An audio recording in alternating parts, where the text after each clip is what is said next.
دیکھ لینا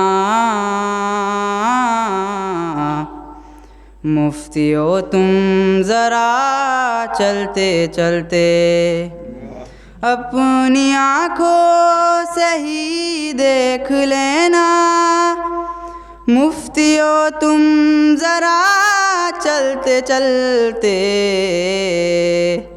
روند ڈالیں گے فتوے تمہارے یہ جلوس ازا چلتے چلتے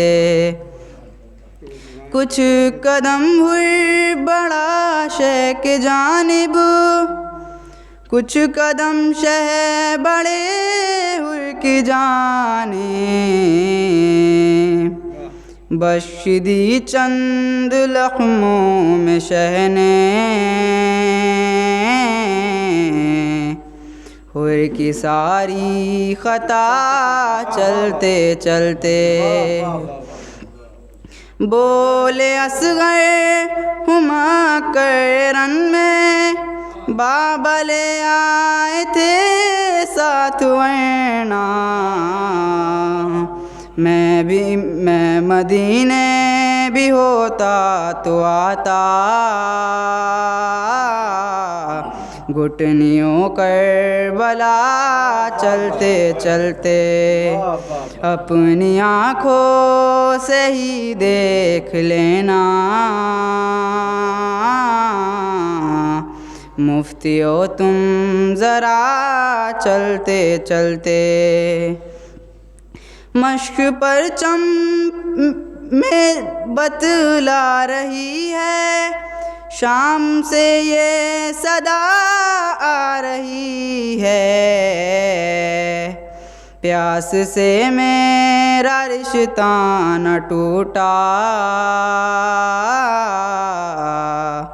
تھک گئی الکما چلتے چلتے اپنی آنکھوں سے ہی دیکھ لینا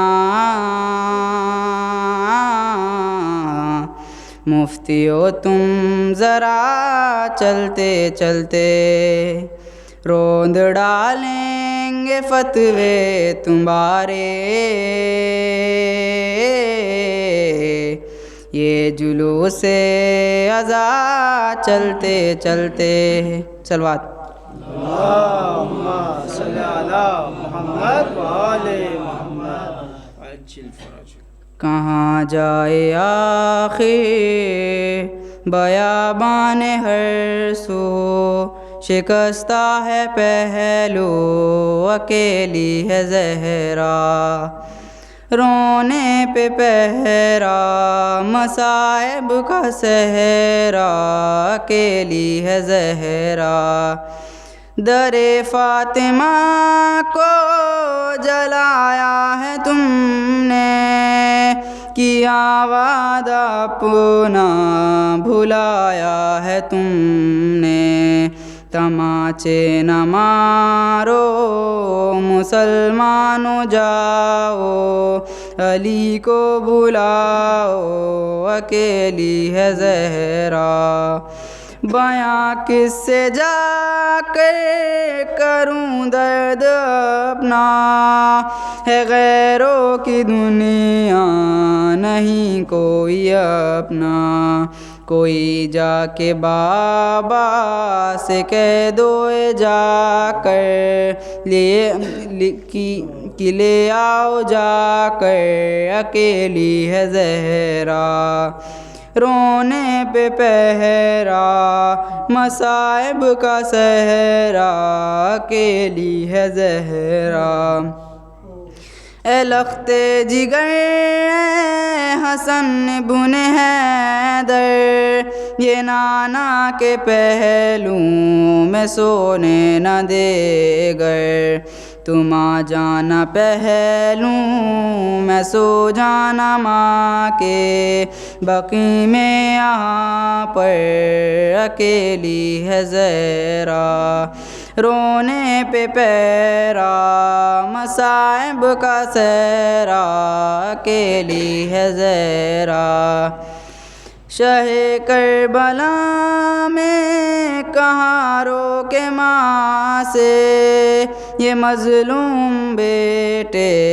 مظلوم ماں سے اکیلی ہوں میں بھی اکیلی ہے زینب اکیلے ہیں بابا اکیلی ہے زہرا رونے پہ پیرا مصائب کا صحرا اکیلی ہے زہرا سرے مرگ اختر تھا زہرا کا نوحہ کب آؤ گے مہدی کب آؤ گے بیٹا خدا کے لیے اب یہ پردہ ہٹا دو چلے آؤ آؤ اکیلی ہے زہرا رونے پہ پیرا مصائب کا سہرا اکیلی ہے زہرا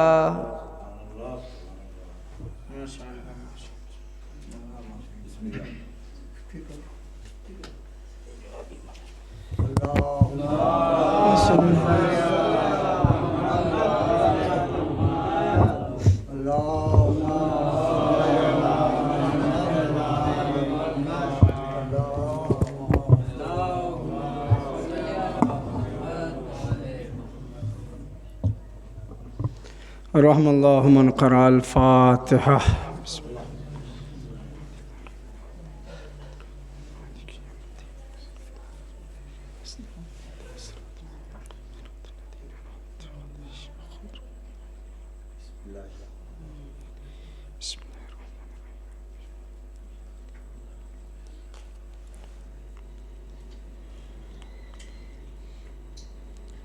لا حول ولا قوة إلا بالله العلي العظيم حسبنا الله ونعم الوكيل نعم المولى ونعم النصير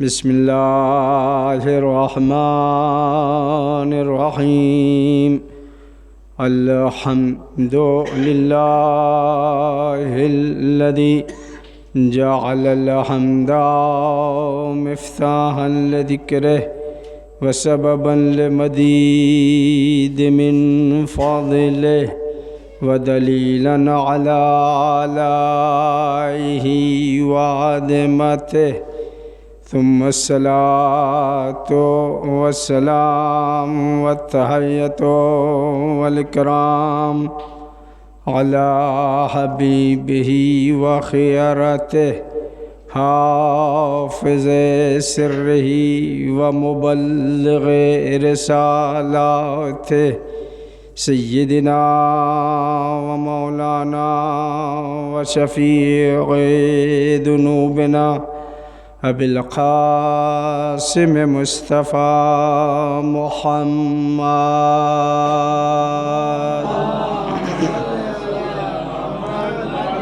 وعلى أهل بيته الطيبين الطاهرين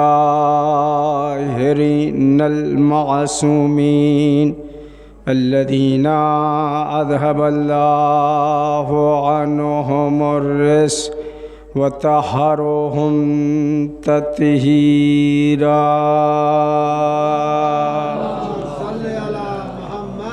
واللعنة الدائمة الباقية على أعدائهم ومنكري فضائلهم أجمعين أما بعد فقد قال رسول الله صلى الله عليه وآله وسلم بسم الله الرحمن الرحيم علي مع القرآن والقرآن مع علي صلوات پڑھنے پر محمد والے آپ رات سے گزارش ہے کہ ایک بار سورہ حمد اور 3 بار سورہ توحید کی تلاوت فرما کر مرحوم مغفور سید ابن حسن صاحب اور مرحوم مغفور سید علی یاور صاحب اور مغفورہ و مرحومہ سیدہ شاہدہ بی بی اور مرحوم مغفور سید علی محمد صاحب کی روح کو بخش دیں۔ بسم اللہ۔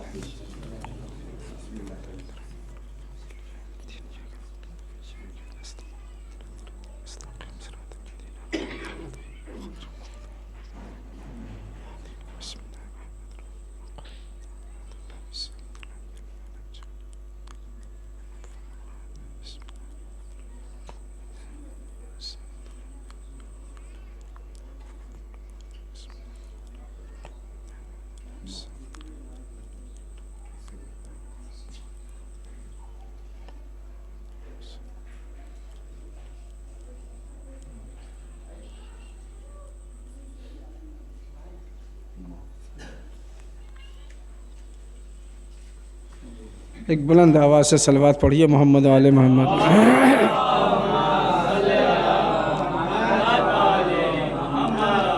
حضور سرور کائنات کا ارشاد گرامی ہے، علی مع القرآن والقرآن مع علی۔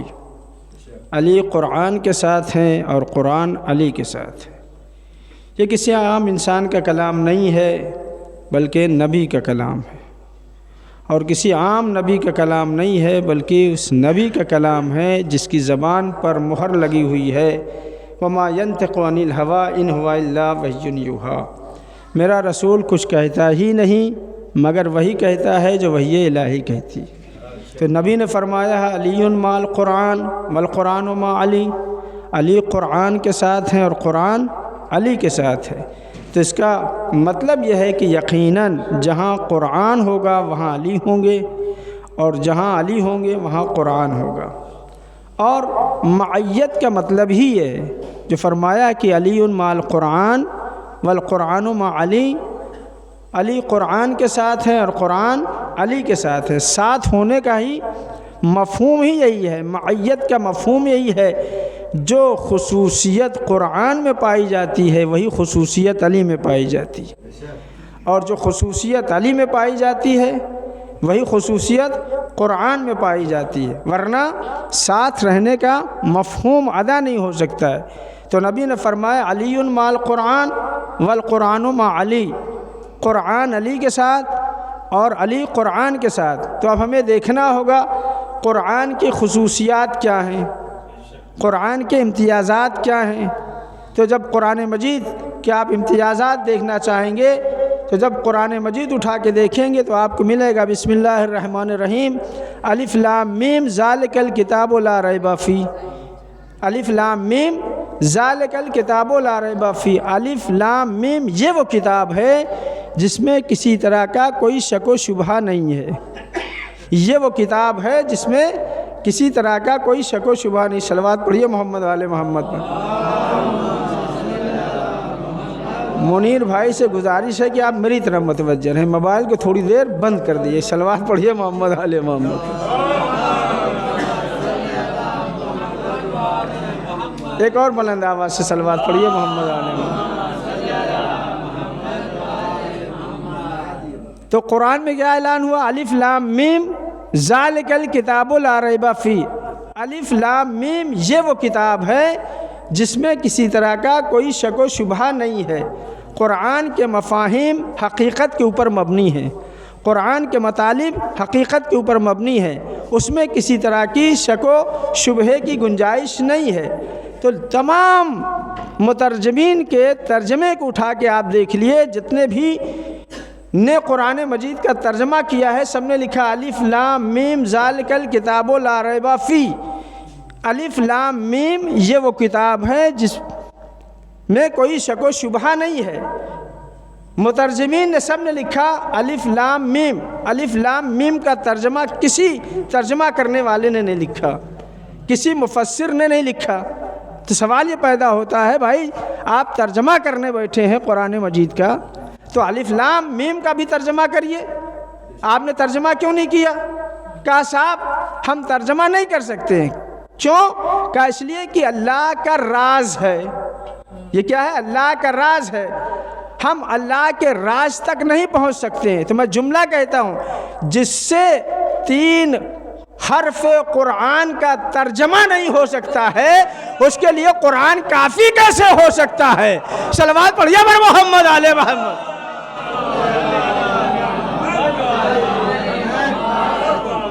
جس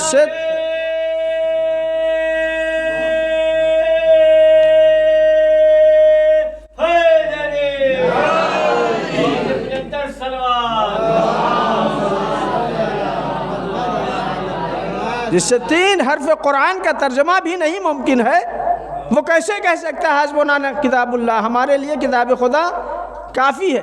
بہرحال قرآن میں اعلان ہوا یہ وہ کتاب ہے جس میں کسی طرح کا کوئی شک و شبہ نہیں ہے۔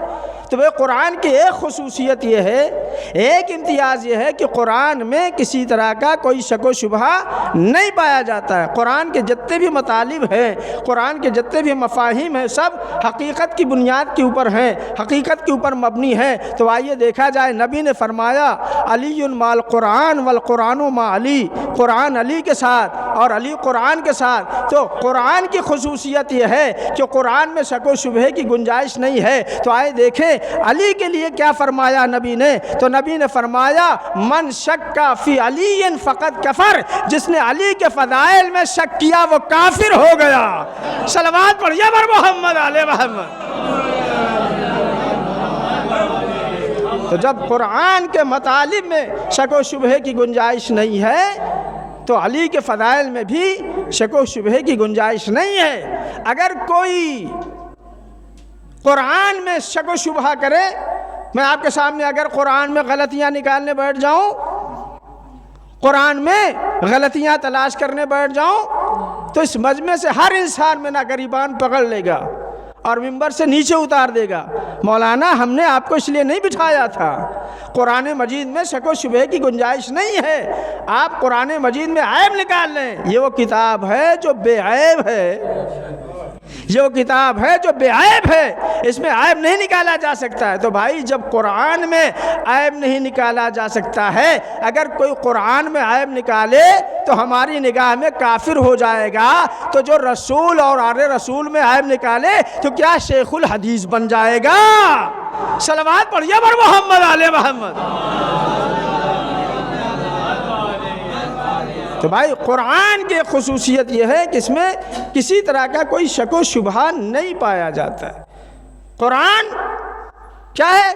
کیا قرآن کی دوسری خصوصیت یہ ہے وَلَا رَطْبٍ وَلَا يَابِسٍ إِلَّا فِي كِتَابٍ مُبِينٍ، کوئی خشک و تر نہیں ہے مگر اس کا تذکرہ قرآن میں پایا جاتا ہے۔ ہر چیز کا تذکرہ قرآن میں ہے، قرآن میں اعلان ہو رہا ہے۔ قرآن مجید اگر ایک آیت کے اوپر بھی کوئی شک و شبہ کا اظہار کرے تو یہ ضروریات دین میں سے ہے ماننا قرآن کا۔ توجہ چاہ رہا ہوں، قرآن کے اوپر ایمان رکھنا یہ ضروریات دین میں سے ہے۔ تمام علماء نے، تمام فقہاء نے لکھا جو بھی ضروریات دین کا انکار کرے گا وہ کافر ہو جائے گا۔ اگر ہم ضروریات دین کا انکار کرتے ہیں تو ہم کافر ہو جائیں گے۔ تو بھائی قرآن میں اللہ نے فرمایا کہ کوئی خشک و تر نہیں ہے مگر قرآن میں موجود ہے۔ قرآن کی ایک آیت بہت دور کی بات ہے، ایک لفظ کا انکار نہیں کر سکتا ہے۔ لفظ بھی بہت بڑی چیز ہے، ایک حرف کا انکار نہیں کر سکتا ہے۔ حرف بھی بڑی چیز ہے، ایک نقطے کا بھی منکر نہیں ہو سکتا ہے۔ نقطے کا بھی انکار کر دیا تو ہو جائے گا، کافر ہو جائے گا۔ تو بھائی قرآن میں ہر چیز کا علم پایا جاتا ہے۔ تو نبی نے فرمایا علی قرآن کے ساتھ اور قرآن علی کے ساتھ۔ تو بھائی قرآن کی دوسری خصوصیت یہ ہے قرآن میں ہر شے کا بیان پایا جاتا ہے، ہر شے کا علم پایا جاتا ہے۔ تو علی کون ہے؟ علی میں بھی یہ خصوصیت پائی جانی چاہیے۔ اسی قرآن میں اعلان ہوا وَحَسَيْنَاهُ، ہم نے ہر چیز کا احاطہ کر دیا ہے امام مبین میں۔ صلوات پڑھیے بر محمد آل محمد۔ تو عزیزان گرامی، اگر کسی کو قرآن سمجھنا ہے تو بغیر علی کے قرآن سمجھ میں نہیں آئے گا، اور اگر کسی کو علی کے فضائل سمجھنا ہے تو بغیر قرآن کے نہیں سمجھ میں آئے گا۔ قرآن پڑھتے جائیے، علی کے فضائل آپ کے سامنے آتے جائیں گے۔ تو بغیر قرآن کے علی سمجھ میں نہیں آئیں گے، اور بغیر علی کے قرآن سمجھ میں نہیں آئے۔ یہی وجہ ہے کہ جس کو دنیا سب سے بڑا مفسر سمجھتی ہے، شیخ المفسرین جناب ابن عباس شیخ المفسرین ہے۔ شیخ کے معنی یہاں پر استاد کے، بزرگوار جو لوگ عربی زبان سے واقف ہیں وہ جانتے ہیں ہمارا شیخ فلاں ہے، یعنی ہمارا سرپرست، ہمارا بزرگ، ہمارا استاد۔ شیخ المفسرین کون؟ ابن عباس۔ لیکن ان کا بھی سلسلہ کہاں سے آ کے ملتا ہے؟ تمام ہوتا ہے سلسلہ کس کے اوپر؟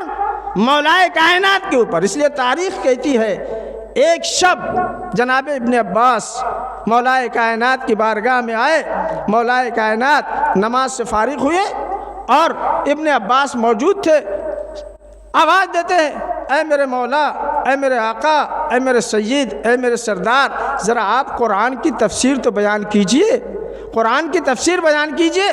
کہا ابن عباس بیٹھ جاؤ۔ ابن عباس بیٹھ گئے، مولائے کائنات نے قرآن کی تفسیر بیان کرنا شروع کیا۔ تاریخ یہ کہتی ہے مولائے کائنات بسم اللہ کی تفسیر بیان کر رہے تھے، بسم اللہ کی تفسیر بیان کر رہے تھے، آہستہ آہستہ رات دبے قدم سے جو ہے ڈھل رہی تھی، بڑھ رہی تھی۔ جب مولائے کائنات نے دیکھا کہ رات تمام ہو رہی ہے، اب نماز شب کا بھی وقت جانے والا ہے، جو قائم اللیل کے عادی ہوتے ہیں، مولائے کائنات نے دیکھا کہ اب نماز شب کا بھی وقت جانے والا ہے، دامن جھاڑا، کھڑے ہو گئے۔ ابن عباس ہاتھوں کو جوڑ کے آگے بڑھے، میرے مولا کہاں جا رہے ہیں؟ کہا ابن عباس تم نے دیکھا نہیں کہ رات آہستہ آہستہ ڈھل رہی ہے، اب نماز شب کا بھی وقت جانے والا ہے۔ کہا مولا میں آپ کی تفسیر میں اس قدر مہو ہو گیا کہ مجھے اندازہ بھی نہیں ہوا رات گزر گئی۔ اے میرے مولا ابھی تو بسم اللہ کی بھی تفسیر مکمل نہیں ہوئی۔ کیا فرمایا؟ اے میرے مولا، اے میرے آقا، ابھی تو بسم اللہ کی تفسیر بھی مکمل نہیں ہوئی۔ اب جملہ ارشاد فرمایا مولائے کائنات نے، سنیے انشاءاللہ محظوظ ہوں گے۔ کیا کہا؟ ابھی بسم اللہ کی تفسیر بھی مکمل نہیں ہوئی۔ مولا فرماتے ہیں اسی لیے تو ہم کہتے ہیں ہم سے قرآن کی تفسیر نہ پوچھا کرو، ہم سے آیت کی تفسیر پوچھا کرو، لیکن اگر ہم قرآن کی تفسیر بیان کرنے بیٹھ جائیں گے تو زمانہ ختم ہو جائے گا، قرآن کی تفسیر مکمل نہیں ہوگی۔ صلوات پڑھیے بر محمد آل محمد۔ ہم سے قرآن کی تفسیر نہ پوچھو، ہم سے کسی آیت کی تفسیر پوچھو، مولا اس آیت کی تفسیر کیا ہے، فلاں آیت کی تفسیر کیا ہے، قرآن کی تفسیر ہم سے نہ پوچھو، اس لیے کہ اگر ہم قرآن کی تفسیر بیان کرنے بیٹھ جائیں گے تو زمانہ ختم ہو جائے گا اور قرآن کی تفسیر مکمل نہیں ہو سکتی ہے۔ جناب ابن عباس نے فرمائش کی ہے میرے مولا، میرے آقا، آپ جو ہے مختصر بیان کر دیجئے، مختصر بیان کر دیجئے، خلاصہ بیان کر دیئے تفسیر قرآن کا۔ کہا سنو ابن عباس، جو کچھ پورے قرآن میں ہے وہ سورہ یاسین میں ہے، جو کچھ سورہ یاسین میں ہے وہ سورہ حمد میں ہے، جو کچھ سورہ حمد میں ہے وہ بسم اللہ میں ہے، جو کچھ بسم اللہ میں ہے وہ بائے بسم اللہ میں ہے۔ توجہ چاہ رہا ہوں، دیکھیے باتیں سنی ہوئی ہیں آپ کی، میں ایک بات کی طرف آپ کے ذہن کو، آپ کے اذہان کو متوجہ کرنا چاہتا ہوں، انشاءاللہ اگر متوجہ ہو گئے تو محظوظ ہوں گے۔ کیا کہا؟ دو طرح سے ملتا ہے، جو کچھ پورے قرآن میں ہے وہ سورہ یاسین میں ہے، اور بات تفسیریں کہتی جو کچھ پورے قرآن میں ہے وہ سورہ حمد میں ہے، اور جو کچھ سورہ حمد میں ہے وہ بسم اللہ میں ہے، جو بسم اللہ میں ہے وہ بائے بسم اللہ میں ہے۔ اس کے بعد مولا فرماتے ہیں انا نقطۃ التی تحت الباء، میں وہ نقطہ ہوں جو بے کے نیچے کا ہے، میں وہ نقطہ ہوں جو بے کے نیچے ہے۔ توجہ چاہ رہا ہوں، میں آواز دوں گا اے میرے مولا، آپ نے مختصر سی قرآن کی تفسیر کو اپنے فضائل کے اوپر قلم بند کر دیا۔ توجہ فرمائیں، اے میرے مولا، اے میرے آقا، آپ نے قرآن کی مختصر سی تفسیر کو اپنے فضائل کے اوپر ختم کر دیا اور کہا انا نقطۃ التی تحت الباء، میں بے کے نیچے کا نقطہ ہوں۔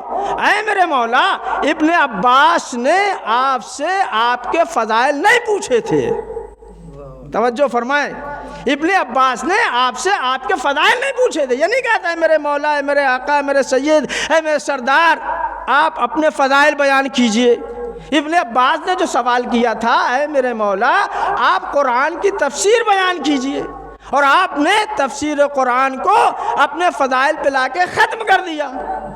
تو آپ سے تو فضائل پوچھے نہیں تھے، آپ سے قرآن کی تفسیر پوچھی تھی۔ مولا کائنات آواز دیں گے، سنو یہی تو میں دنیا کے مفسروں کو بتانا چاہتا ہوں، جب تک علی کے فضائل نہیں بیان کرو گے قرآن کی تفسیر ہو ہی نہیں سکتی ہے۔ صلوات پڑھیے پر محمد آل محمد۔ ایک اور بلند آواز سے صلوات پڑھیے محمد آل محمد۔ اگر علی کے فضائل نہیں بیان کرو گے تو قرآن کی تفسیر ممکن نہیں ہے۔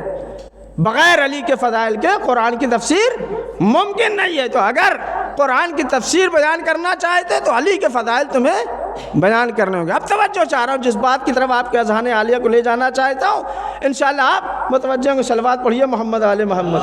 آ جائیے آ جائیے، آپ ہی سے کہہ رہے ہیں بادشاہ بھائی، ایک صلوات پڑھیے محمد آل محمد۔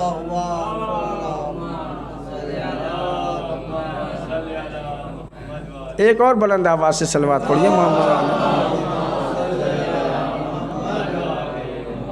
تو کیا کہا؟ انا نقطۃ التی تحت الباء، میں بے کے نیچے کا نقطہ ہوں۔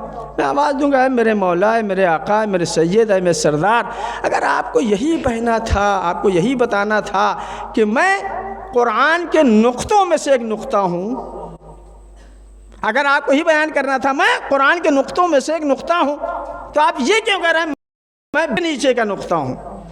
آپ نے یہ کیوں نہیں کہا کہ میں رحمان کے نون کا نقطہ ہوں؟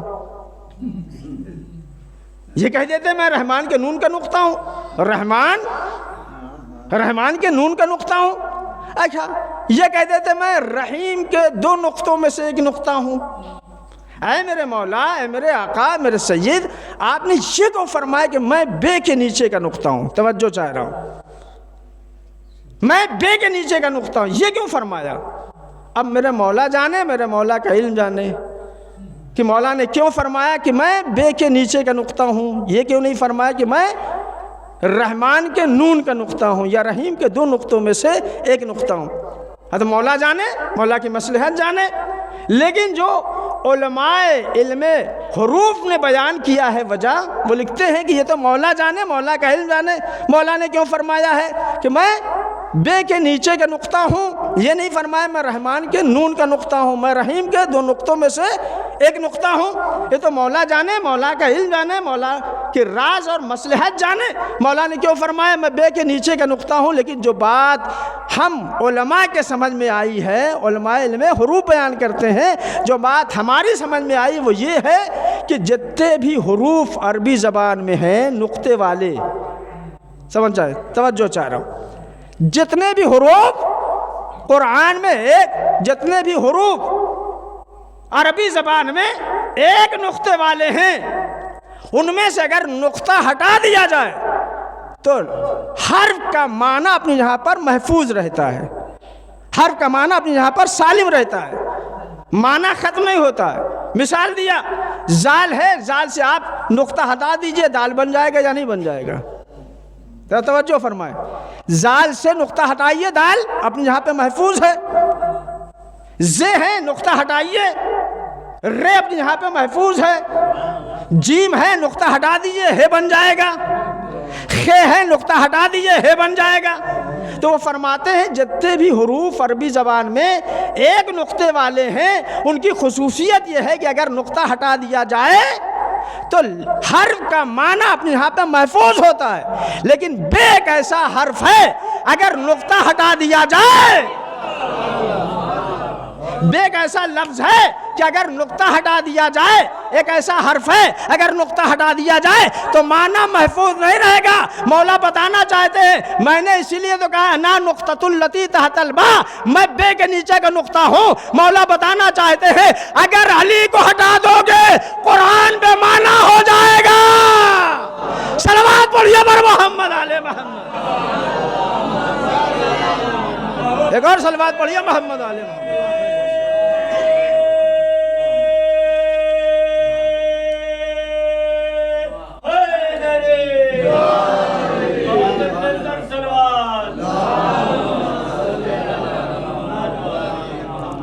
مولا فرماتے ہیں میں نے اس لیے تو کہا ہے انا نقطۃ التی تحت الباء، میں بے کے نیچے کا نقطہ ہوں، علی کو پہچانو۔ اگر علی کو ہٹا دو گے قرآن سمجھ میں نہیں آئے گا، علی کو ہٹا دو گے تو قرآن بے معنی ہو جائے گا، بے مفہوم ہو جائے گا۔ قرآن لفظ ہے، علی معنی ہے۔ قرآن لفظ ہے، علی معنی ہے۔ جب تک علی سمجھ میں نہیں آئیں گے قرآن سمجھ میں نہیں آئے گا۔ اور جس کے پاس علم القرآن تھا وہ کس شان سے فیصلہ کرتا تھا، تاریخ گواہ ہے۔ آپ نے سنا ہوگا واقعہ، میں صرف آپ کے اذہان کو لے جانا چاہتا ہوں۔ جس کے پاس علم قرآن تھا، جس کے سینے میں قرآن محفوظ تھا، جو خود قرآن ناطق تھا، قرآن ناطق بولنے والا قرآن۔ یہ قرآن تو صامت ہے، یہ قرآن جو ہمارے درمیان ہے یہ قرآن صامت ہے۔ جو قرآن ناطق تھا، جس کے سینے میں قرآن تھا، اس نے قرآن سے فیصلہ کیا۔ تاریخ گواہ ہے، دو عورتیں لڑتی ہوئی، جھگڑا کرتی ہوئی آئیں قاضی شرح کے پاس۔ کا معاملہ بڑا گمبھیر ہے، بڑا معاملہ الجھا ہوا ہے۔ کیا بات ہے؟ دو عورتیں ہیں آپس میں لڑ رہی ہیں، جھگڑا کر رہی ہیں، دعویٰ کر رہی ہیں، دونوں کی گود میں بچے ہیں۔ ایک کے پاس بیٹا ہے اور ایک کے پاس بیٹی ہے۔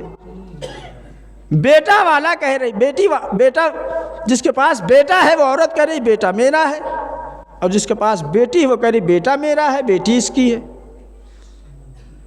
ثبوت کسی کے پاس نہیں ہے، معاملہ بڑا گمبھیر ہے۔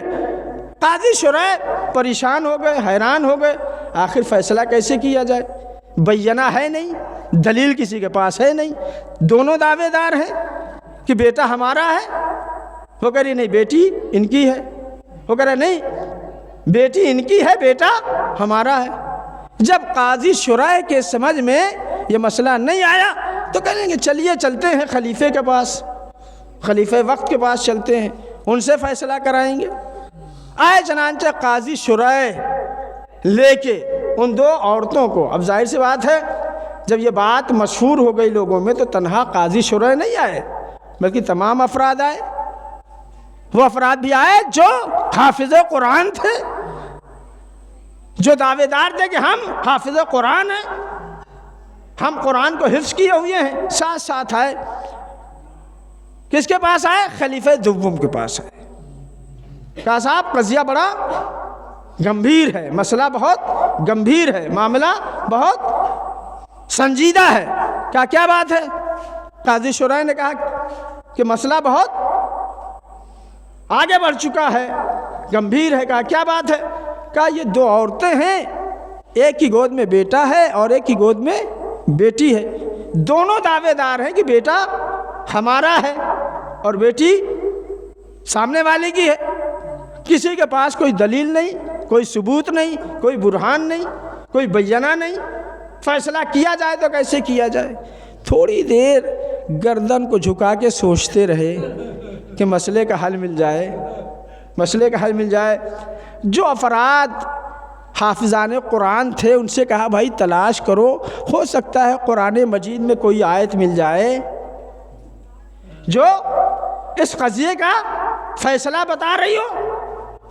کہنے لگے صاحب ہم نے پورا قرآن جو ہے کھنگال ڈالا، تلاش کر لیا، اس مسئلے کا جواب قرآن میں نہیں ہے، جبکہ قرآن کہہ رہا ہے بسم اللہ الرحمن الرحیم ولا رطب ولا یابس الا فی کتاب مبین۔ توجہ چاہتا ہوں، کیا کہا قرآن نے؟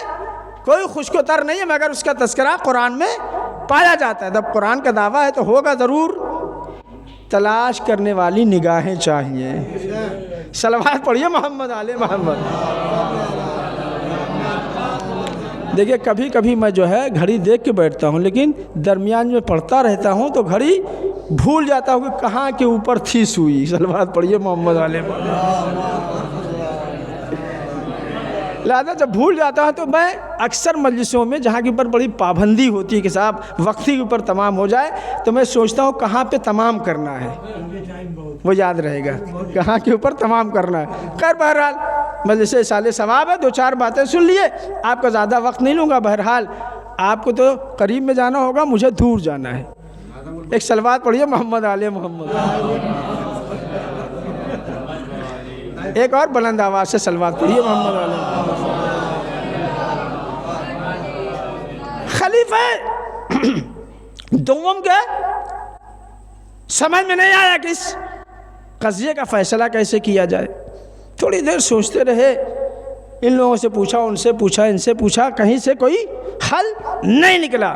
تو کہنے لگے صاحب دیکھیے، ہر مشکل کا حل جو ہے ایک کے پاس ہے، ایک کے پاس ہے۔ لوگوں نے کہا کون؟ کہا تم نہیں جانتے؟ ارے علی کے پاس ہے۔ جس مسئلے کا کہیں حل نہ ملے اس مسئلے کا حل علی کے پاس ملتا ہے۔ کیوں؟ اس لیے حلال مشکلات ہیں۔ آج دنیا ہم پہ اعتراض کرتے ہیں، ہم علی کو حلال مشکلات مانتے ہیں۔ بھائی بزرگوں نے حلال مشکلات مانا ہے۔ صلوات پڑھیے بر محمد آل محمد۔ کہاں چلتے ہیں علی سے، کہتے ہیں علی اس مسئلے کا حل بیان کریں اور فیصلہ کریں دونوں کے درمیان۔ توجہ چاہ رہا ہوں۔ آئے سارا مجمع، لوگوں نے کہا بلایا جائے، کہا نہیں، یہ خلاف ادب ہے کہ علی کو بلایا جائے۔ ہم پیاسے ہیں، جو پیاسا ہوتا ہے وہ کنویں کے پاس جاتا ہے، کنواں پیاسے کے پاس نہیں آتا، ہمیں چلنا چاہیے۔ خیر بہرحال سارا مجمع گیا مولائے کائنات کے پاس۔ مولائے کائنات تشریف فرما تھے۔ کہا کیا بات ہے، یہ سارے لوگ، کیا معاملہ ہے؟ 2 عورتیں بھی ہیں، یہ معاملہ کیا ہے، قضیہ کیا ہے؟ کہا معاملہ بڑا کیا ہے، گمبھیر ہے، معاملہ بڑا سنجیدہ ہے۔ کہنے کیا ہے؟ کہنے 2 عورتیں ہیں، دونوں کے پاس بچے، ایک کے پاس بیٹا، ایک کے پاس بیٹی۔ جس کے پاس بیٹا وہ کہہ رہا میرا بیٹا ہے، اور جس کے پاس بیٹی ہے وہ دعویٰ کرے کہ نہیں بیٹا میرا ہے، بیٹی ان کی ہے۔ لہٰذا اب دلیل کسی کے پاس نہیں ہے، برہان کسی کے پاس نہیں، ثبوت کسی کے پاس نہیں۔ وکیل صاحب بیٹھے ہوئے ہیں۔ بھائی جس قضیے کا، جس مسئلے کا کوئی دلیل نہ ہو، فیصلہ کرنا ذرا بڑا مشکل ہوتا ہے۔ لہٰذا اب کیا کریں، ہم تو پریشان ہو گئے۔ کہا گھبراؤ نہیں، گھبراؤ نہیں، میں فیصلہ کروں گا، میں فیصلہ کروں۔ کیا کہا؟ گھبراؤ نہیں، بہت آسان ہے اس قضیے کا فیصلہ کرنا، بڑا آسان ہے، میں فیصلہ کروں گا اور قرآن سے فیصلہ کروں گا۔ صلوات پڑھیے بر محمد آل محمد۔ کہا فیصلہ میں کروں گا اور قرآن سے کروں گا۔ توجہ فرمائیں، کالی فرمائیے۔ کہا کہ یہ 2 عورتیں ہیں، انہیں خیمے میں بٹھا دیا جائے، اور اس کے بعد کہا کہ 2 شیشی لائی جائے اور ایک ترازو لایا جائے۔ 2 شیشیاں اور ایک ترازو، دونوں شیشی جو ہے وزن میں اور جو ہے قد و قامت میں، لمبائی اور چوڑائی میں، سائز میں کیا ہے، برابر ہوں، ہم وزن، ہر جہت سے جو ہے برابر ہوں۔ لوگوں نے جیسے ہی کہا، جیسے ہی مولائے کائنات نے کہا کہ 2 شیشیاں لائی جائیں، لوگوں نے کیا کیا، قرآن مجید میں تلاش کرنا شروع کیا، کہاں شیشی ہے، کہاں ترازو ہے۔ توجہ فرمائے، کہاں شیشی، کہاں ترازو، پوری آیتیں کھنگال ڈالا صاحب، ملی نہیں۔ اس لیے کہ علی نے کیا کہا تھا، مولائے کائنات نے کہا تھا فیصلہ ہم قرآن سے کریں گے۔ تو بھائی تلاش کرنا شروع کیا، شیشی کہاں ہے، ترازو کہاں ہے۔ مولائے کائنات نے کہا دونوں پہ نشان بنا دیا جائے۔ مثلا ایک شیشی کے اوپر جو ہے لال دھاگا باندھ دیا جائے، ایک شیشی کے اوپر پیلا دھاگا باندھ دیا جائے، اور دونوں عورتوں کے حوالے کر دیا جائے، اور بچے کی جو غذا ہے اس میں ڈال دیا جائے۔ سمجھ گئے نا بچوں کی غذا؟ جو چھوٹے بچے ان کی غذا کیا ہے؟ ماں کے سینے سے ملتی ہے دودھ۔ دونوں عورتیں اپنا شیر کیا ہے اس شیشی میں رکھ دیں اور نشان لگا دیں تاکہ ملنے نہ پائے کون سی شیشی کس کی ہے۔ چنانچہ شیشی بھر دی گئی شیر سے، اور وہ شیشی لائی گئی، ترازو میں تولا گیا۔ اب جو ترازو میں تولا گیا تو ایک شیشی کا وزن زیادہ ہے، ایک شیشی کا وزن کم ہے۔ صلوات پڑھیے بر محمد آل محمد۔ دیکھیے اتنے آہستہ سے اگر آپ صلوات پڑھیں گے تو ہم جلدی جو ہے مجلس اختتام پذیر نہیں کریں گے. صلوات پڑھیے محمد علیہ. معصوم فرماتے ہیں اگر کوئی انسان یہ چاہتا ہے کہ صلوات ایک مرتبہ پڑھے اس سے دوہرا ثواب مل جائے تو معصوم فرماتے ہیں اسے چاہیے بلند آواز سے صلوات پڑھا کرے.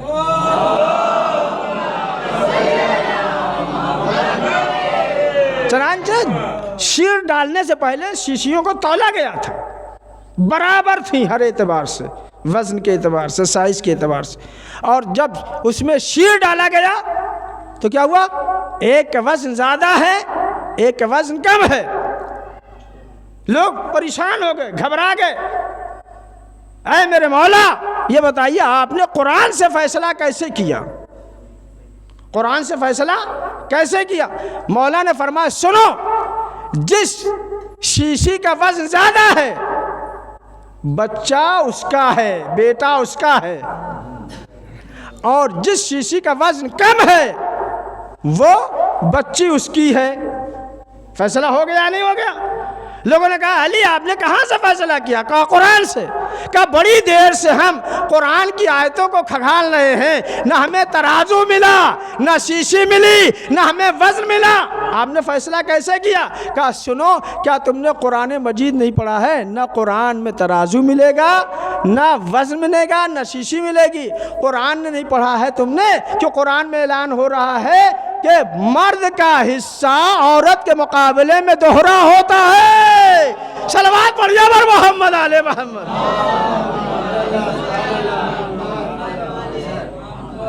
جس کی شیر کا وزن زیادہ ہے بچہ اس کا، بیٹا اس کا ہے، اور جس کے شیر کا وزن کم ہے بیٹی اس کی ہے. تو آپ نے دیکھا جس کے پاس قرآن کا علم ہے، جو علم القرآن رکھتا ہے، جس کے لیے نبی نے فرمایا علی مع القرآن والقرآن مع علی، وہ دنیا کا ہر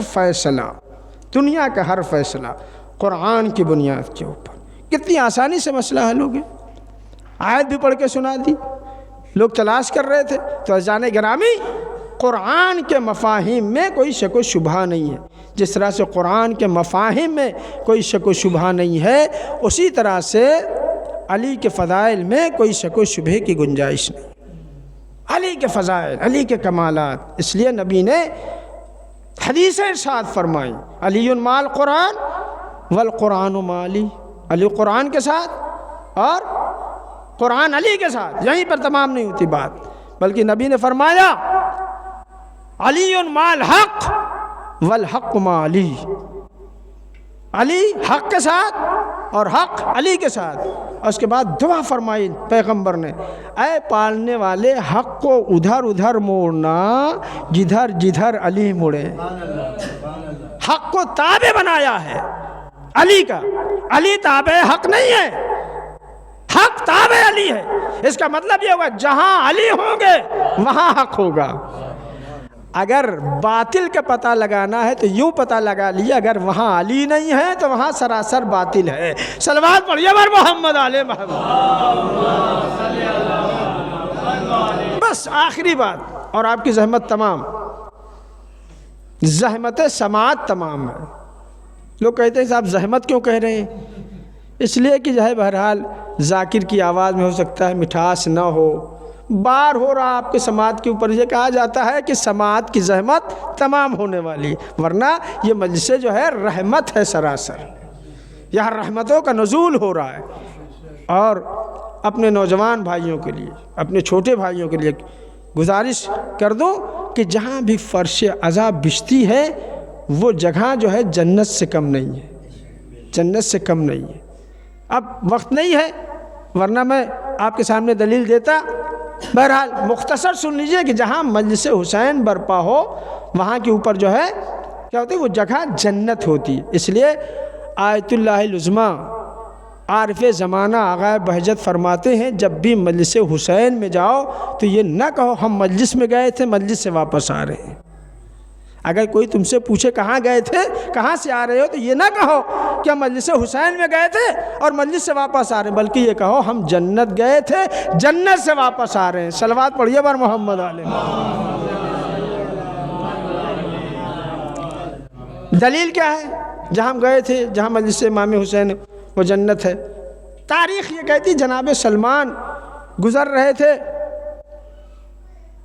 اور انہوں نے دیکھا بی بی فاطمہ کی ڈیوڑھی کے اوپر فضہ کھڑی ہوئی ہیں، ٹھہر گئے، سلام کیا اور اس کے بعد کہا، سلام کے بعد، اے فضہ تمہارا کیا کہنا، تمہارا رتبہ بڑا بلند ہے، اس لیے کہ جنت تمہارے لیے یقینی ہے۔ توجہ چاہ رہا ہوں، کیا کہا؟ جنت تمہارے لیے یقینی ہے۔ جناب سلمان ہے کون؟ ایمان کے 10ویں درجے کے اوپر فائز ہے۔ نہیں، ابھی اہمیت سمجھ میں نہیں آئی۔ جناب سلمان وہ ہیں جن کے لیے نبی نے فرمایا سلمانو منا اہل البیت، سلمان کا تعلق ہم اہل بیت سے، یعنی اگر سلمان کی منزل و مقام سمجھنا ہے تو پہلے اہل بیت کے مقام کو سمجھنا ہوگا۔ اس لیے نبی نے کیا کہا؟ سلمان ہم اہل بیت میں سے ہیں، تو جو رتبہ جو مقام اہل بیت کا ہے، نبی نے فرمایا ہم اہل بیت میں سے ہیں، تو کم رتبہ جناب سلمان کا نہیں ہے۔ جناب سلمان ایمان کے 10ویں درجے، اگر ہمارے لیے کہہ دیتے جناب سلمان تو ہم فوراً قلم و کاغذ لے کے آگے بڑھ جاتی، جناب لکھ دیجئے، اور اپنے ورثہ سے کہتے جب ہم اس دنیا سے جانے لگیں تو اس کو ہمارے کفن میں رکھ دیجئے گا، اس لیے کہ یہ سند ہے۔ جناب سلمان نے کہا جنت تمہارے لیے حتمی ہے، لیکن تاریخ یہ کہتی ہے جیسے ہی جناب سلمان نے بی بی فضہ کے لیے کہا، جناب فضہ کی پیشانی پہ بل آ گئے، جناب فضہ کی پیشانی پہ بل آ گئے، اور ایک مرتبہ کہا سلمان سنو، تمہیں اپنی جنت کی فکر ہونی چاہیے۔ نہیں توجہ، جملہ آپ تک نہیں پہنچا، کیا کہا؟ سلمان تمہیں اپنی جنت کی فکر ہونی چاہیے، ہماری جنت کی فکر نہ کرو۔ اے سلمان تمہیں اپنی جنت کی فکر ہونی چاہیے، ہماری جنت کی فکر نہ کرو، اس لیے کہ ہم رہتے ہی جنت میں ہیں۔ صلوات پڑھیے بر محمد آل محمد۔ کیا کہا؟ ہم تو رہتے ہی جنت میں ہیں۔ کیا مطلب ہوا؟ مطلب یہ ہوا جہاں ہم رہتے ہیں، جہاں فاطمہ ہوں، جہاں علی ہوں، جہاں حسنین ہوں، وہی جنت ہے۔ صلوات پڑھیے بر محمد آل محمد۔ تو ہماری ماں نے ہمیں کیا بتایا؟ بچپن سے اپنے شیر کے ساتھ ہمیں پلایا ہے، یہ بات رچائی اور بسائی ہے کہ جہاں مجلس حسین برپا ہوتی ہے وہاں کوئی آئے نہ آئے، پنجتن پاک آتے ہیں، تو جہاں پنجتن پاک ہوتے ہیں وہی جنت ہوتی ہے۔ صلوات پڑھیے بر محمد آل محمد۔ تو کیا فرمایا نبی نے؟ علی مال حق والحق ما علی، علی حق کے ساتھ اور حق علی کے ساتھ۔ توجہ چاہ رہا ہوں، یہ بات ذہن میں رکھیے گا، لیکن مجھے اسی سے کام لینا۔ کیا فرمایا؟ علی حق کے ساتھ اور حق علی کے ساتھ، اور دعا کی کہ پالنے والے حق کو ادھر ادھر موڑنا جدھر جدھر علی موڑیں، تو جہاں علی ہوں گے وہاں حق ہوگا۔ مولائے کائنات جنگ صفین سے واپس آ رہے تھے، ایک مقام کے اوپر رکے اور اپنی جوتیوں میں پیوند لگانا شروع کرتے ہیں، ٹاکنا شروع کرتے ہیں، ٹوٹ گئی۔ ٹاک رہے تھے، اتنے میں عبداللہ ابن عباس آ گئے۔ مولا نے دیکھا عبداللہ ابن عباس آ گئے، کہا عبداللہ ابن عباس یہ بتاؤ میری ان جوتیوں کی قیمت کیا ہے؟ جس میں پیوند لگا رہے تھے، عبداللہ ابن عباس سے پوچھتے ہیں عبداللہ ابن عباس بتاؤ میری ان جوتیوں کی قیمت کیا ہے؟ دیکھا، دیکھنے کے بعد مسکرائے، مسکرانے کے بعد کہتے ہیں میرے مولا لا قیمت لہا، اب تو اس کی کوئی قیمت ہی نہیں ہے، پیوند لگانے کی بھی جگہ نہیں ہے، اس کی قیمت کیا ہوگی؟ بے سننا تھا۔ مولائے کائنات فرماتے ہیں سنو، میری یہ جوتیاں اتنی قیمتی ہیں کہ کائنات کی قیمت اس کی برابری نہیں کر سکتی۔ توجہ چاہ رہا ہوں، کیا فرمایا؟ یہ ایک جملہ تو سب کی سمجھ میں آ گیا کہ مولا نے اپنی ٹوٹی ہوئی جوتیوں کی قیمت کہ بتایا کائنات سے زیادہ ہے، اور اس کے بعد کہتے ہیں سنو میری یہ جوتیاں تمہارے تخت حکومت سے زیادہ قیمتی ہیں۔ توجہ چاہ رہا ہوں، بس آخری بات انشاءاللہ آپ محظوظ ہوں گے۔ کیا فرمایا؟ دیکھیں جب بھی کوئی حدیث پیغمبر آپ تک پہنچے تو سرسری نگاہ سے دیکھ کے گزر نہ جائیے، غور کریے، فکر کریے نبی نے کیا فرمایا، اس لیے کہ کسی عام انسان کا کلام نہیں ہے، نبی کا کلام ہے، وہ بھی اس نبی کا کلام جس کی زبان پر مہر لگی ہوئی ہے، کہ اپنی مرضی سے کچھ کہتا ہی نہیں۔ تو جب نبی نے فرمایا علی مال حق والحق مع علی، حق علی کے ساتھ اور حق علی حق کے ساتھ، کہا کہ تمہارے تخت حکومت سے زیادہ میری یہ جوتیاں قیمتی ہیں۔ ایک مرتبہ عبداللہ ابن عباس نے دست ادب جوڑے اور آواز دی، اے میرے مولا کیسے کیسے آپ کی یہ ٹوٹی ہوئی جوتیاں جس میں پیوند لگانے کی جگہ نہیں ہے، جس میں ٹانکے لگانے کی جگہ نہیں ہے، اب ٹانکے بھی نہیں لگ سکتے ہیں، یہ آپ کی جوتیاں کیسے قیمتی ہو گئیں تخت حکومت سے؟ توجہ چاہ رہا سنیے انشاءاللہ محظوظ ہوں گے۔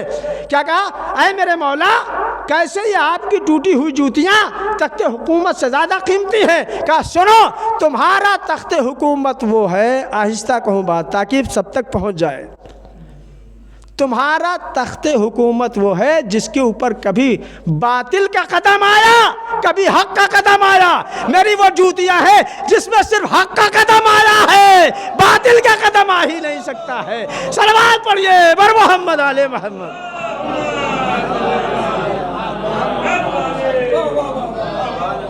تمہارا تخت حکومت وہ ہے، کبھی باطل آیا، باطل کا قدم آیا اور کبھی حق کا قدم آیا، لیکن میری یہ جوتیاں اتنی طیب و طاہر ہیں، اتنی پاک و پاکیزہ ہیں، اتنی پاک و پاکیزہ ہے، صرف حق کا قدم آیا ہے، باطل کا قدم نہیں آیا، لہذا تمہارا تخت حکومت میری جوتیوں کا مقابلہ نہیں کر سکتا ہے۔ تو میں ایک جملہ کہہ کے آگے بڑھ جاؤں، جس کی جوتیوں کا مقابلہ کوئی نہیں کر سکتا ہے، اس علی کا مقابلہ کون کرے؟ نبی نے ایسے نہیں فرمایا ہے، علی مال حق والحق مع علی۔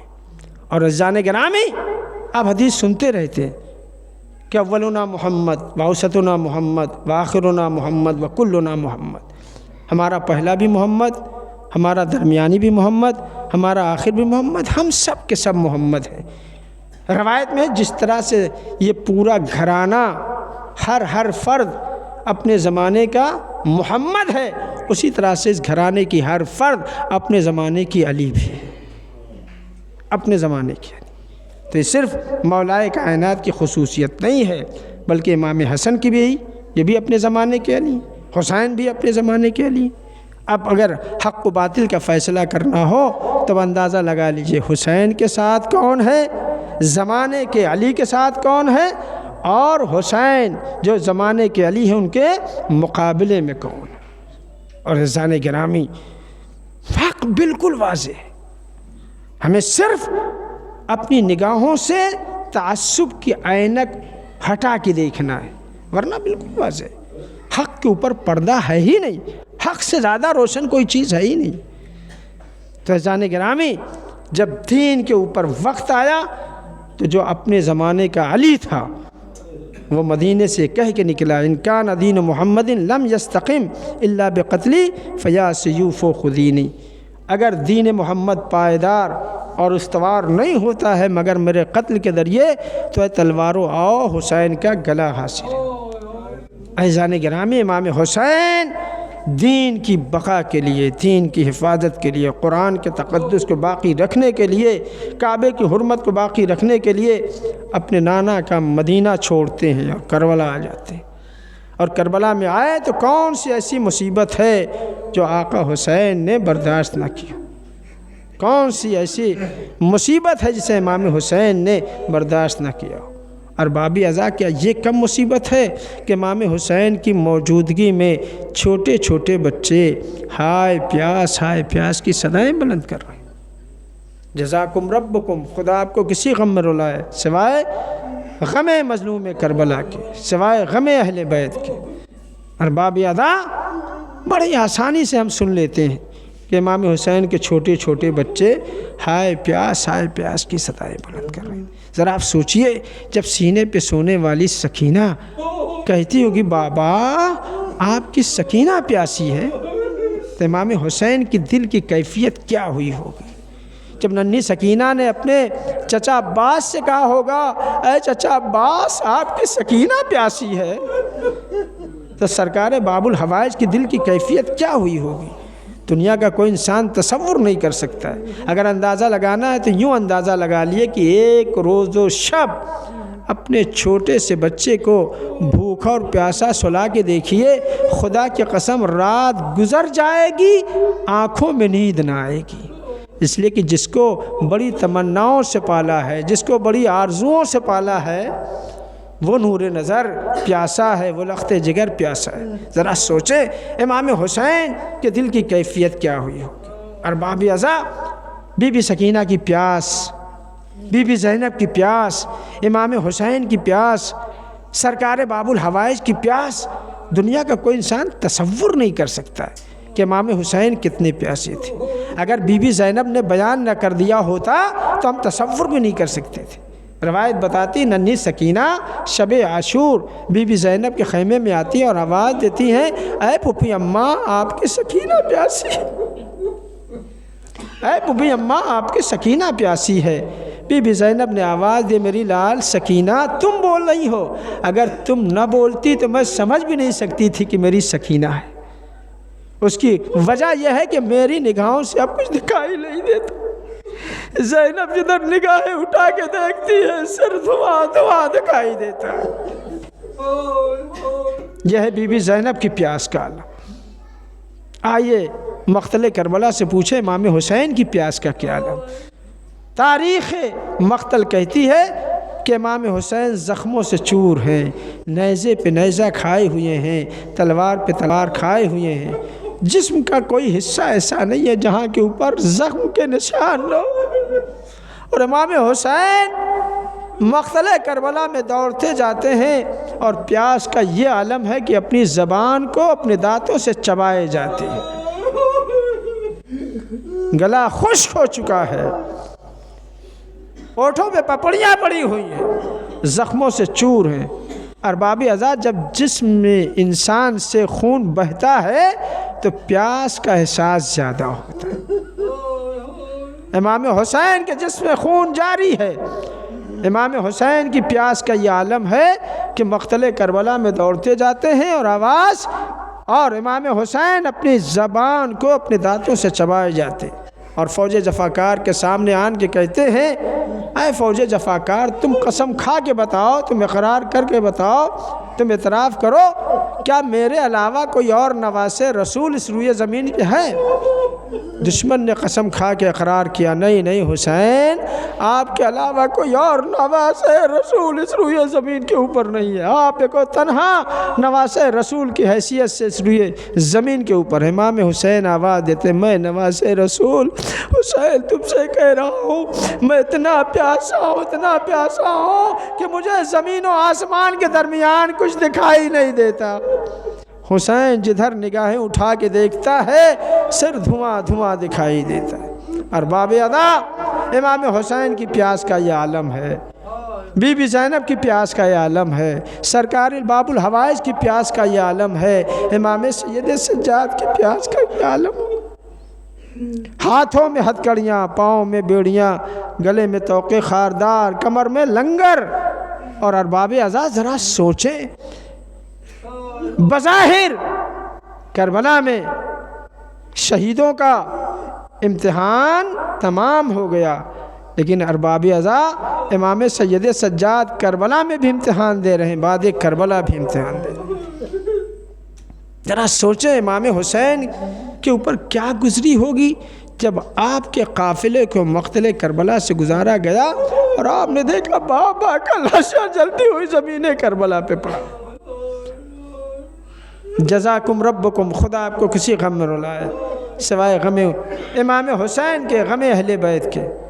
جب بی بی زینب نے دیکھا ہوگا بھائی کا لاشا جلتی ہوئی زمین کربلا پہ پڑا ہوا، مقتل کی تاریخ کہتی ہے بی بی زینب نے اپنے آپ کو ناقے سے گرا دیا، کہنیوں کے بل چلتی ہوئی امام حسین کے لاشے کے قریب آئیں۔ امام سید سجاد بیان کرتے ہیں کہ میں نے دیکھا میری پھوپھی زینب میرے بابا کے لاشے کا طواف کر رہی ہیں۔ میں نے بڑھ کے پوچھا، پھوپھی اماں آپ کیا تلاش کر رہی؟ کہا میرے لال سید سجاد میں اپنے بھائی کے جسم میں ایک سالم جگہ تلاش کر رہی ہوں تاکہ میں بوسہ لے سکوں۔ میرے بھائی کے جسم پہ صحیح سالم جگہ نہیں ہے، اور بی بی زینب نے کٹے ہوئے گلے کا بوسہ لیا ارباب اعضاء۔ لیکن جب امام سید سجاد کا چہرے کا رنگ متغیر ہوا تو بی بی زینب اپنا غم بھول گئی اور آواز دیتی میرے لال سید سجاد کیا تم بھی میرا ساتھ چھوڑ دو گے؟ اپنا غم بھول گئی، بھائی کا غم بھول گئی، اور ایک مرتبہ امام سید سجاد کو تسلی دیتی ہیں، اے میرے لال سید سجاد گھبراؤ نہیں، تم باعجاز آؤ گے، اپنے بابا کے لاشے کو سپرد لحد کرو گے۔ تھوڑی دیر کے لیے امام سید سجاد کو تسلی مل گئی ارباب اعضاء، لیکن ذرا آپ اپنے آپ کو تصورات میں کربلا پہنچائیے۔ جب سینے پہ سونے والی سکینہ نے دیکھا ہوگا باپ کا لاشا جلتی ہوئی زمین کربلا پہ پڑا ہوا ہے تو بی بی سکینہ کے دل پہ کیا گزری ہوگی۔ ہاں ارباب اعضاء، یہی وہ غم ہے، یہی وہ مصیبت ہے جسے امام سید سجاد جب تک زندہ رہے بھلا نہ سکے، جب تک زندہ رہے یہ مصیبت بھلا نہ سکے۔ اور تاریخ کہتی ہے کہ امام سید سجاد جب مدینہ آئے تو 40 سال تک اپنے بابا کی پیاس کو یاد کر کے روتے رہے، اپنے بابا کی غربت کو یاد کر کے روتے رہے، اپنے بابا کی بے کسی کو یاد کرتے رہے۔ ارباب اعضاء، تاریخ یہ بتاتی ہے ایک شخص ہے مدینے میں جو آواز لگا رہا ہے میں غریب الوطن ہوں، کیا کوئی مجھے پناہ دے سکتا ہے؟ میں بھوکا ہوں، کیا کوئی مجھے کھانا کھلا سکتا ہے؟ میں پیاسا ہوں، کیا کوئی مجھے پانی پلا سکتا ہے؟ تاریخ یہ کہتی ہے امام سید سجاد کا گزر ادھر سے ہوا، ایک مرتبہ آگے بڑھے، اس کا ہاتھ پکڑ لیا، اپنے ہاتھ میں لیا اور پیار سے محبت سے اس کو اپنے گھر لائے اور دسترخوان لگا دیا، پانی بھی لائے، کھانا بھی لائے، کہا میرے بھائی تو بھوکا بھی ہے، پیاسا بھی ہے، کھانا بھی کھا لے، پانی بھی پی لے۔ جب اس نے کھانا کھا لیا، پانی پی لیا تو امام سید سجاد اس سے سوال کرتے ہیں میرے بھائی ابھی تھوڑی دیر پہلے تو کہہ رہا تھا میں غریب الوطن ہوں، اے میرے بھائی کیا تو غریب الوطن ہے؟ کہا ہاں میں غریب الوطن ہوں۔ کہا تو غریب الوطن تھا، تمہیں پناہ مل گئی، تو پیاسا تھا تجھے پانی مل گیا، تو بھوکا تھا تجھے کھانا مل گیا۔ میں تم سے ایک سوال کرتا ہوں، اے میرے بھائی کیا تو غریب الوطن ہے؟ کہا ہاں میں غریب الوطن ہوں۔ کہا یہ بتا اگر قضاء الہی سے تیری موت واقع ہو جائے تو کیا تو یہ سوچ سکتا ہے مدینے والے تجھے بے گور و کفن چھوڑ دیں گے، تیری میت کو سپرد لحد نہیں کریں گے؟ بے سننا تھا۔ وہ رونے لگا، کہتا نہیں یہ میں کیسے تصور کر سکتا ہوں، جب میں غریب الوطن تھا مجھے پناہ مل گئی، میں بھوکا تھا مجھے کھانا مل گیا، میں پیاسا تھا مجھے پانی مل گیا، تو میں کیسے سوچ سکتا ہوں جب میں اس دنیا سے جاؤں گا تو مدینے والے مجھے بے گور و کفن چھوڑ دیں گے، مجھے سپرد لحد نہ کریں گے؟ بے سننا تھا۔ امام زین العابدین ایک مرتبہ مقتل کربلا کا رخ کرتے ہیں، آواز دیتے ہیں میرے بھائی پس تو غریب الوطن نہیں ہے، غریب الوطن تو میرا بابا کربلا میں تھا، میرا بابا بھوکا تھا، میرا بابا پیاسا تھا۔ ارے نہر فرات کے کنارے میرے بابا کو 3 دن کا بھوکا پیاسا پسے گردن سے ذبح کر دیا گیا، چرند و پرند سیراب ہو رہے تھے لیکن میرے بابا کو بھوکا اور پیاسا ذبح کر دیا گیا۔ پس تو غریب الوطن نہیں ہے، غریب الوطن تو میرا بابا تھا، میرا بابا غریب الوطن تھا۔ ارباب اعضاء یہی وجہ ہے کہ امام سید سجاد آخر وقت تک اپنے بابا کی پیاس کو اور اپنے بابا کی لاش کو جو بے گور و کفن جلتی ہوئی ریت کربلا پہ پڑی تھی بھلا نہ سکے۔ اور مقتل کی تاریخ کہتی، بآخری جملہ سنیے مجلس تمام کر دیا۔ ارباب اعضاء مقتل کی تاریخ کہتی ہے جب امام سید سجاد اس دنیا سے جانے لگے، آخر وقت میں ہے، جان کنی کے عالم میں ہے، تو ایک مرتبہ اپنے لال امام باقر کو بلاتے ہیں، آواز دیتے میرے لال باقر میری ایک وصیت ہے، میں چاہتا ہوں تو میری اس وصیت کے اوپر عمل کرو۔ امام باقر آواز دیتے اے بابا آپ بتائیے آپ کی وصیت کیا ہے، آپ کی وصیت کیا ہے؟ کہا ہے میرے لال باقر دیکھو میں اس دنیا سے جانا چاہتا ہوں، میری وصیت یہ ہے کہ تم میرے جسم کے نیچے سے بستر ہٹا دو، میرے جسم کے نیچے سے بستر ہٹا دو اور مجھے اس زمین پر لٹا دو۔ بھیا سننا تھا، امام باقر رونے لگے، سر کو پیٹ لیا، کہا بابا ایک بیٹے کے لیے کیسے ممکن ہے آخر وقت میں اپنے بابا کو زمین پر لٹا دے۔ امام سید سجاد پھر مقتل کربلا کا رخ کرتے آواز دیتے ہیں میرے لال باقر ایسا ہی کرو، اس لیے کہ جب میں مقتل کربلا سے گزرا تھا تو میں نے دیکھا تھا میرے بابا کا لاشا جلتی ہوئی زمین کربلا پہ پڑا ہے، نہ کوئی غسل دینے والا ہے نہ کوئی کفن پہنانے والا ہے۔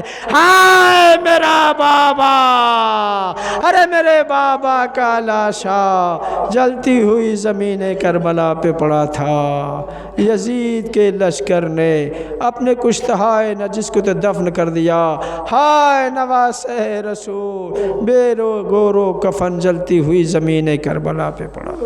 الا لعنت اللہ علی القوم الظالمین، سیالم الذین ظلموا ایام منقلب ینقلبون۔ بارے تجھے محمد والے محمد کے واسطہ ہماری اس عبادت کو قبول فرما۔ بارے تجھے محمد والے محمد کے واسطہ جو مومن و مومنات پریشان حال ہیں ان کی پریشانیوں کو دور فرما، جو مقروض ان کے قرض کو عطا فرما، جو بیمار ہیں بحق بیمار کربلا انہیں شفائے کامل و عاجل عنایت فرما۔ بار الہ تجھے واسطہ ہے محمد والے محمد کا، جو بے روزگار ہیں ان کو ان کی روزی سے لگا دے، جو برسر روزگار ہیں ان کی روزی میں اضافہ فرما۔ بار الہ تجھے محمد والے محمد کا واسطہ جو مسافرین ہیں ان کو صحت و سلامتی کے ساتھ ان کے وطن واپس لا۔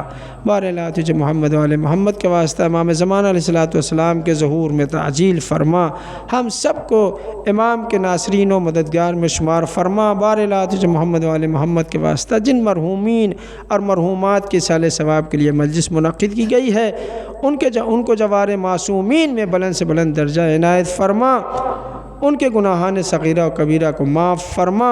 بار الہ تجھے محمد والے محمد کے واسطہ امام زمانہ علیہ السلام کے ظہور میں تعجیل فرما، ہم سب کو امام کے ناصرین و مددگار میں شمار فرما۔